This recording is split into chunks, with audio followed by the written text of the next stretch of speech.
So Baba வந்து தூய்மையாக இருக்க சொல்கிறாரு இல்லையா? ஸோ அது ஏன் பாபா வந்து தூய்மையாக இருக்க சொல்கிறாரு அப்படின்னா,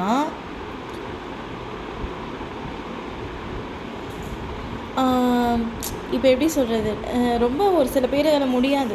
ஏன்னா வந்து அது மாயை வந்து அந்த மாதிரி வரும். காமம் மூலியமா, பற்று மூலியமா, பேராசை மூலியமா, வெறுப்பு மூலியமா, நெகட்டிவான எண்ணங்கள் மூலியமா, கண் திருஷ்டி மூலியமா, பொறாமை மூலியமாலாம் நம்மளை வந்து ரொம்ப டார்கெட் பண்ணும்.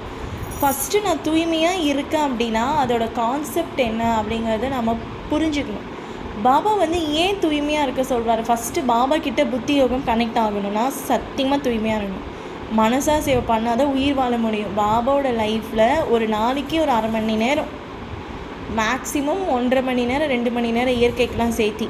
ஸோ இந்த 3 மனசா சேவை கன்ஃபார்மாக பண்ணணும். எழுத்து யோகா ஒரு 20 நிமிஷம், இல்லைன்னா ஒரு 18 நிமிஷம். அடுத்து தூய்மையின் சக்தி ஒரு 18 நிமிஷம், இயற்கைக்கு ஒரு 18 நிமிஷம். இந்த 3 மனசா சேவை ரெகுலராக நம்ம பண்ணிகிட்டே வரணும்.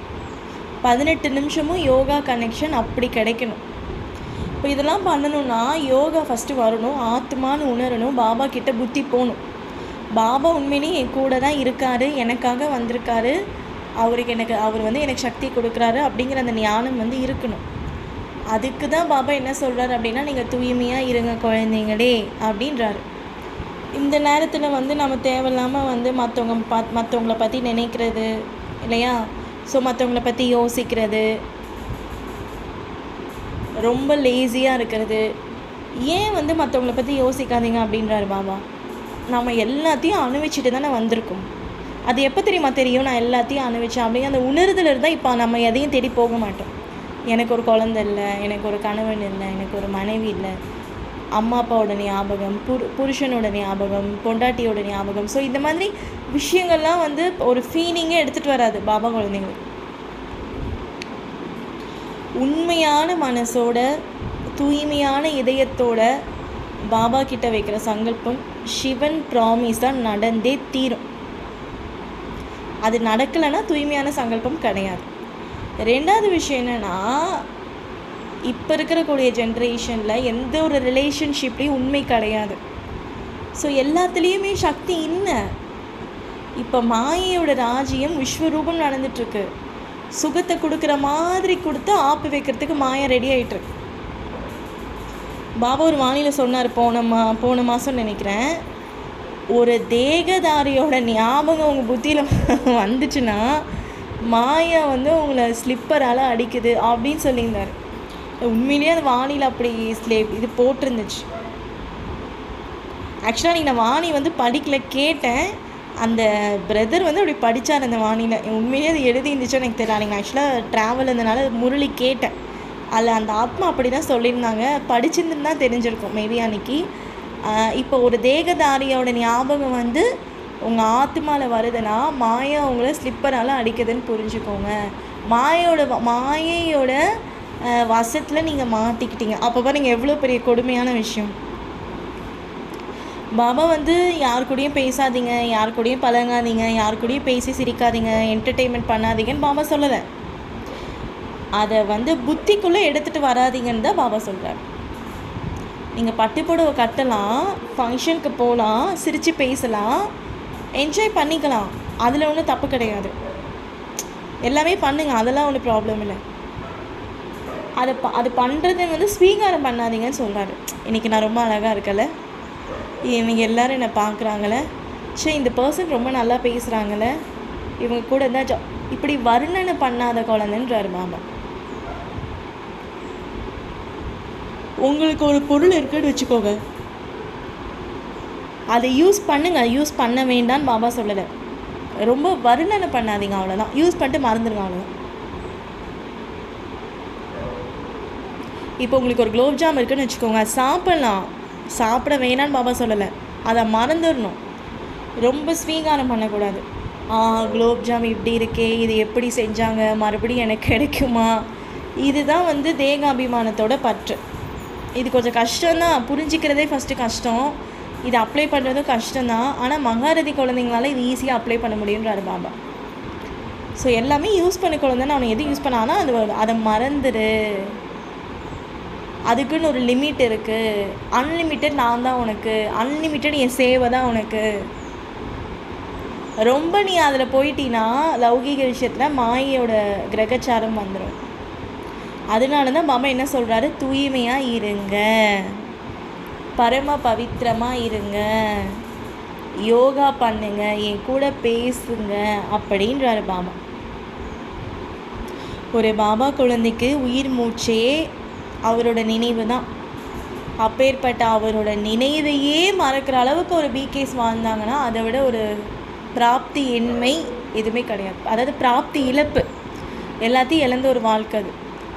அப்போது தேகதானிகளோட விஷயத்தில் போகாதீங்க. ஆத்மா பலமாக இருக்கணும்னா தூய்மை சக்தியை எடுக்கணும். அந்த ஆத்மா உண்மையிலேயே நல்ல எண்ணத்தோடு பாபா கிட்ட லௌகீகமாகட்டும் அலௌகீகமாகட்டும் சங்கல்பம் வச்சா சத்தியமாக அது நடக்கும். என் லைஃப்பில் நிறைய நடந்திருக்கு. அது நம்ம மறந்துருப்போம், கேட்டு கூட நம்ம. ஆனால் இது ஒரு விதத்தில் நடக்கும். அப்புறம் நம்ம யோசிப்போம், இது பாபா நமக்கு நடத்தி வச்சிருக்காரு அப்படின்னு சொல்லிட்டு. நல்லா நடக்கும், நல்லாவே பாபா நடத்தி வைப்பார். உண்மையிலேயே பாபா ரொம்ப நம்ம தூய்மையாக இருந்துட்டு அவருக்கு பிடிச்ச மாதிரி நம்ம நடந்துக்கிட்டு இந்த பாபா கிட்ட நம்ம ஒரு விஷயம் கேட்டு அதை அவர் நமக்காக பண்ணுவார் பார்த்தீங்களா, அதெல்லாம் கண்ணுலேருந்து தண்ணியே வரும். அவ்வளோ ஒரு போதையாக இருக்கும் தெரியுங்களா. அது நம்ம என்ன சொன்னாலும் பாபா பண்ணுவார். ஆச்சரியமாக இருக்கும் தெரியுங்களா. இப்போ ஒரு கம்பெனிக்கு முதலாளி இருக்காங்கன்னு வச்சுக்கோங்களேன். அவங்க ஒரு சிஇஓ, எல்லாத்தையும் அவர் பேசுகிறாரு, அவ்வளோதான் தெரியும். ஆனால் அவர் கூட வாழ்ந்தால் தானே தெரியும் அவர் எந்த மாதிரி கேரக்டரு, அவர் என்ன. அந்த மாதிரி தான் பிகேஸ்லேயும் பாபான்னு சொல்கிறோம். பாபா நம்ம பேசுகிறோம், முரளி படிக்கிறோம், எல்லாமே பண்ணுறோம். முரளியில் சொல்கிற மாதிரி பாபா நடந்துக்கிறது இல்லை. முரளி ஒரு ஹிண்ட்டு தான். முரளியில் சிவபாபா சொல்கிற மாதிரி விச் மீன் அப்போ அதை விட சூப்பராக நடந்துக்கிறாரு, அது கொஞ்சம் ஸ்ட்ரிக்டாக பேசுகிறாருன்னு சொல்ல வரேன். புரியுதுங்களா. ஸோ அந்த மாதிரி பாபா டிஃப்ரெண்ட்டான ஒரு ஆளாக தெரிவார். இவ்வளோ நாளாக நம்ம கடவுளாக பார்த்துருப்போம், முரளிதரனாக பார்த்துருப்போம். பாபா ரொம்ப டிஃப்ரெண்ட்டாக நம்மக்கிட்ட அப்ரோச் பண்ணுவார். அது சொல்லவே அது ஆச்சரியமாக இருக்கும். அது அது அது கொடுக்கக்கூடிய சந்தோஷம் அவ்வளோ டேஸ்ட்டாக இருக்கும். அட பாவீங்களா, அப்புறம் யோசிப்போம், இந்த டேஸ்ட்டை நம்ம அனுபவம் பண்ணக்கூடாதுன்னு தான் மாயை நம்மளை சுற்றி சுற்றி நம்ம பின்னாடியே வரும். அவ்வளோ உங்களுக்கு உதவி பண்ணுவார், அவ்வளோ மேஜிக் பண்ணுவார், கேட்டதெல்லாம் ஹெல்ப் பண்ணுவார். உங்களுக்கு உடம்புல எதாவது பெயினாக இருந்தால் அதையும் சரி பண்ணுவார். ஆச்சரியமாக இருக்கும். மனசில் ப்ராப்ளம்னா அதை சரி பண்ணுவார், ரிலேஷன்ஷிப்பில் ப்ராப்ளம்னா அதை சரி பண்ணுவார். உங்களை யாராவது திட்டினாங்கன்னா அதை அவரால் தாங்கிக்கவே முடியாது. அதான் சொல்கிறேன், ஆச்சரியமாக இருக்கும். அந்த மாதிரிலாம் பாபா பிஹேவ் பண்ணார். என்னடா அது கடவுளாது அப்படின்னு யோசிப்போம். நீங்கள் எதை கேட்டிங்கன்னா மேஜிக் மாதிரி பண்ணுவார். ரொம்ப ஜாலியாக இருக்கும். யூனிவர்ஸ் அவங்க கூட பேசும், இயற்கை அவங்க கூட பேசும். அது ஒரு டிஃப்ரெண்ட்டான ஒரு ஃபீலிங்காக இருக்கும். ஆனால் அதுக்காக நம்ம போடுற எஃபெக்ட் ரொம்ப அதிகம்.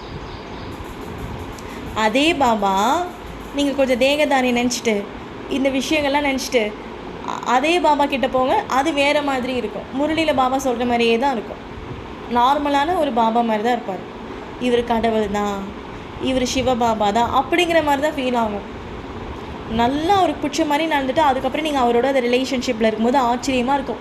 அதாவது ஒரு மனிதர்கள் எப்படி அவங்க கூட இருக்கிறாங்களோ அந்த மாதிரி ஒரு உணர்வு உங்களுக்கு ஏற்படும். சரிங்களா. ஸோ அப்போ அதெல்லாம் நம்ம சிவனையே மயக்கணும். ஆனால் உண்மையிலே சிவனை மயக்கிறது சாதாரண விஷயம் கிடையாது. ஓகேங்களா. அவரையே மயக்கணும்னா அவரே நம்ம பின்னாடி சுற்றணும், நம்ம கேட்டதெல்லாம் அவர் பண்ணி கொடுக்கணும்னா அதெல்லாம் அதான் சொல்கிற தூய்மை சக்தியை நம்ம எடுத்துக்கணும். அதுதான் முக்கியம். சரிங்களா. ஸோ இப்போ நம்ம என்ன ப்ராக்டிஸ் பண்ண போகிறோம் அப்படின்னா தூய்மை தூய்மை தூய்மை. தூய்மையே அனைத்திற்கும் ஆதாரம்.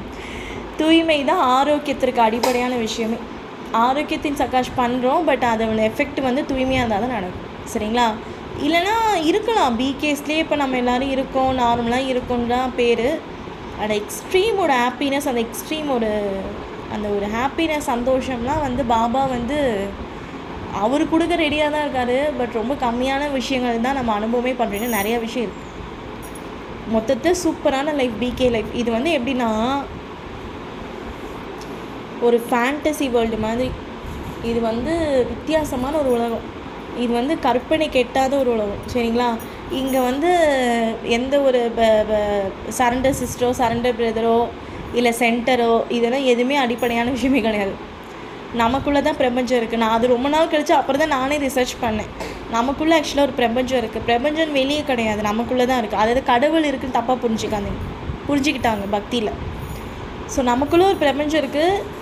அந்த பிரபஞ்சத்துக்குள்ளே தான் அந்த எப்படி சொல்கிறது, ஒரு ஸ்க்ரீன் இருக்குது. அதுதான் வந்து ஃபேண்டசி வேர்ல்டு. அது ஒரு உலகமே பாபா க்ரியேட் பண்ணி வச்சுருக்காரு. அந்த உலகத்தில் தான் நம்ம வந்து சிவன் கூட வாழ்ந்துட்டுருக்கோம். அது நமக்குள்ளேயே அந்த ஒரு நினைவின் உலகமாக இருக்குது. அது கற்பனை கிடையாது, அது பொய் கிடையாது. நீங்கள் ஒரு விஷயம் கற்பனை பண்ணுறீங்கன்னா அது நடந்துரும்னு சொல்லுவாங்கள்ல, அது கற்பனை கிடையாது. அது உங்களுக்குள்ளேயே நீங்கள் வாழ்ந்துட்டுருக்கீங்க. ஓகேங்களா? அது உள்ள ஆழமாக இருக்குது. அது ஒரு பெரிய உலகமாக இருக்கும். கண்ணால் பார்க்கக்கூடிய உலகத்தை விட அது பெருசு. நமக்குள்ளே ஒரு உலகம் இருக்குது. அந்த உலகத்தில் நம்ம ஃபேண்டஸியாக வாழ்ந்துட்டுருக்கோம். அந்த ஃபேண்டசி உலகம் தான் மன்மனாபவம். சிவபாபா கூட வாழ்கிறோம். சரிங்களா? இது ஒரு உலகத்தை பாபா க்ரியேட் பண்ணி வச்சுருக்காரு. இந்த உலகத்தை கண்ணால் பார்க்க முடியாது. இப்போ வெளி உலகத்தை கண்ணால் பார்க்க முடியுதில்ல, இந்த உலகத்தை கண்ணால் பார்க்க முடியாது. ஆனால் உலகம் இருக்குது. நீங்கள் யோகா பண்ணால் பவரெலாம் எக்ஸ்ட்ரீமாக உங்களால் அனுபவம் பண்ண முடியும். அதை ரியாலிட்டியாக படைக்க முடியும். உள்ளே வந்து அதை கனெக்ஷன் பாபா கொடுத்து வச்சுருக்காரு. ஸோ இன்னும் ஆழமாக போனால் தான் என்ன உள்ளே இருக்குது அப்படின்னு நமக்கே தெரியும். இது வரைக்கும் தான் என்னால் இதுக்கே நான் 8 வருஷம் கழித்து தான் எனக்கே தெரிஞ்சுது. ஆரம்பத்தில் ஒன்றுமே புரியல. ஸோ அதனால் வந்து ரொம்ப சந்தோஷமான ஒரு ஹாப்பினஸ்ஸான ஒரு வாழ்க்கையை வாழணுன்னா பவித்ர சக்தியை வந்து இனிமேல் மீட்டிங்கில் எல்லோரையும் பண்ண வைக்கணும்னு பாபா எனக்கு டச் பண்ணார். ஸோ ஆரோக்கியத்தின் சக்தி கூடவே இனிமேல் பவித்ரதா சக்தி நம்ம எல்லோரும் உலகத்துக்கு கொடுக்கணும். ஏன்னா அது நம்மளை டிஸ்டர்ப் பண்ணிக்கிட்டே இருக்கும். ஆனால் சாதாரண விஷயம் இல்லை இப்படி சிவபாபா கூட வாழ்றது. ஸோ அதனால் நம்ம முன்னெச்சரிக்கையாக ப்ரொடெக்ஷன் போட்டுக்கலாம். மாயா வரத்துக்கு முன்னாடி நம்ம ஒரு ப்ரொடெக்ஷன் போடுற மாதிரி தூய்மை தானே எல்லாத்துக்கும் காரணம். ஸோ இப்போ அந்த உலகத்தையும் நம்ம தூய்மையாக்கிட்டே இருந்தோம்னா, ஸோ இப்போ என்ன பண்ணுங்கன்னா, சூக்ஷ்ம தினத்தில் பாபா நினைவில் இருங்க. உலக உருண்டி அப்படியே கண்ணுக்கு முன்னாடி எமர்ஜ் பண்ணி ஆரஞ்ச் கலர் வைப்ரேஷன் ஒரு 8 நிமிஷம் பாபா நினைவுலேருந்து அந்த தூய்மையின் சக்தி என்ன பண்ணுறீங்க அப்படின்னா, பாபா நினைவுலேருந்து அந்த ஆரஞ்ச் கலர் ரேஸ் அந்த உலக உருண்டைக்கு ஃபுல்லாக பாபா கொடுத்துட்ருக்காரு அப்படிங்கிற அந்த உணர்வுலேருந்து எல்லோரும் கொடுக்கலாம். சாந்திப்பா.